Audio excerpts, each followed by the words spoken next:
namreč v poslanska skupina SDS je vložila zahtevo za to sejo in danes bi bila moja naloga nekako ta, da vas seznanim za vsebino te zahteve. Poglejte, 19. maja 2009 je predsednik Državnega zbora gospod Dante rekel nekako takole, ko je oceneval študentsko organizacijo, odnosno vodje študentskih protestov. Približno tako se je izjasnilo upravičilo, odnosno obžalovanje ne bo dovolj, potrebno bo seveda prevzeti odgovornost. Samo reči, da sem se tisti večer praktično z njim kar precej strinil, vendar, pogledajte, minilo je 45 dni, danes nimamo nobenih odgovorov na vprašanje, kaj se je dogajalo pred Državnim zborom. Ni odgovora predsednika Državnega zbora, kaj je škodo, ni odgovora notranje ministrice, ni odgovora policije.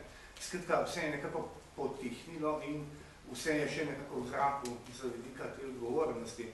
Kljub temu pa lahko rečem, da smo v poslanski skupini dobili eno relativno veliko število klicev, tudi pisnih gradiv, ki se nanašajo na te demonstracije in skušali smo sestaviti eno sliko, kaj se dejansko dogajalo, odnosno na sredini seji odbora za notranjo politiko, javno pravo in pravosodje bomo skušali dobiti še nekatere odgovore, ki v tem trenutku morda še niso najbolj, na nekatera vprašanja, ki jih v tem trenutku morda še ni, ali pa se zdi, da jih ni.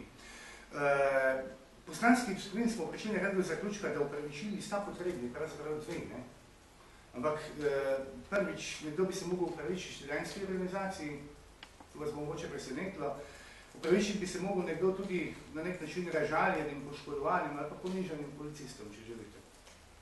Dve kategorije sta po naših mnenju potrebni tega upravičila. Zdaj, zakaj tako menimo, vam bom skušal utemeljiti. Poglejte, tisti dan, 19. maja 2010, so bile pravzaprav prijavljene dvojne demonstracije, ne ene. Kar je malo kje jasno. Organizator prvih je bila študentska organizacija, odgovorna oseba gospod Elis Cvikl. Imeli so program, imeli so varovanje, urejene zapore cest, požarno varnost, zdravstveno varstvo, celo snago so naročili.